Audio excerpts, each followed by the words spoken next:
let's get this show on the road. Episode 7, Left Behind. Today, we have another one-off episode.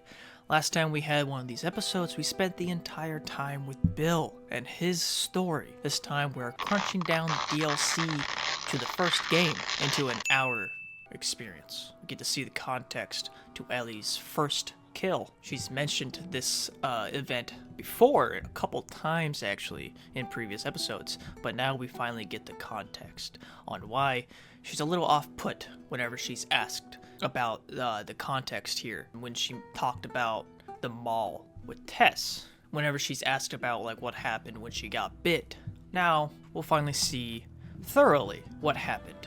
First, however, we stay in the present. Ellie is taking care of Joel while he heals. He begs her to go back to Tommy, but Ellie is determined to stay with him. There's no way she is leaving this guy.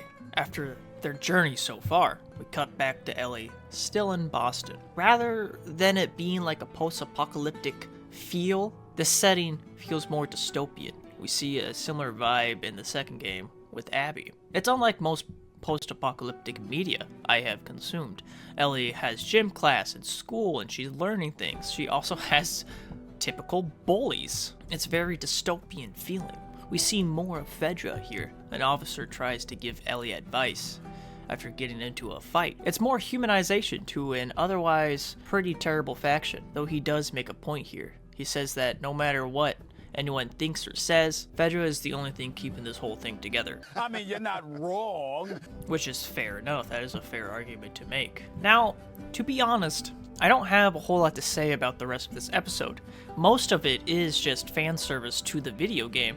The video game had an entire DLC about this, and this entire episode fills that DLC. It shows context to how Ellie lost her girly friend and how she got bit for the first time. Ellie gets a surprise visitor late at night while she is sleeping, her girly friend Riley. She up and left Ellie without much of a goodbye. She's joining the Fireflies, this group of freedom fighters who want to restore democracy, also recruit child soldiers.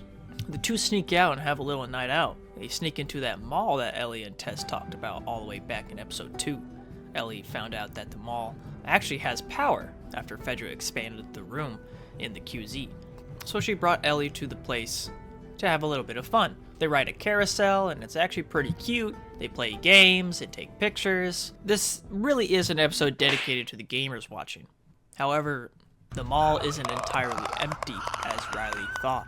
We have a sneaky little guy here waking up to all the noise, all the commotion. You thought this cute-ass episode would have a happy ending? Oh, baby, this is Last of Us. There is no happy endings, for the most part.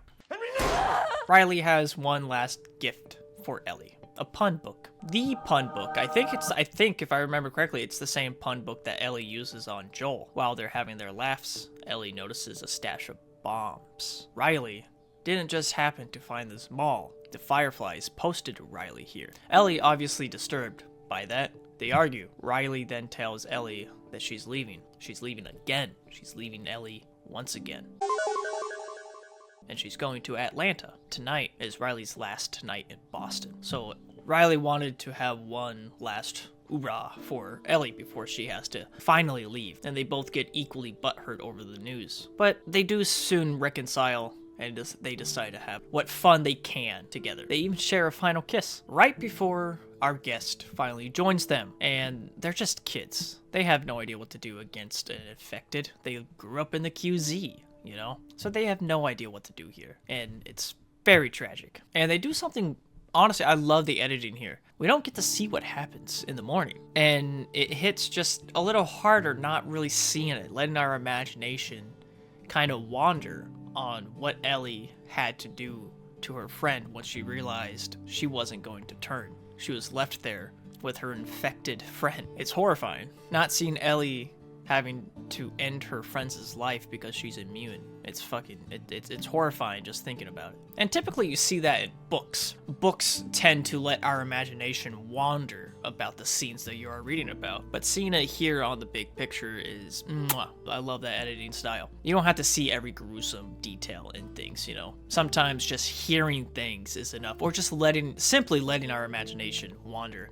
is enough to let the viewers, it's enough for the viewers. I also like the idea of this episode being Ellie thinking back on that moment with Riley, that other key moment to her story where she lost somebody she truly deeply cared about.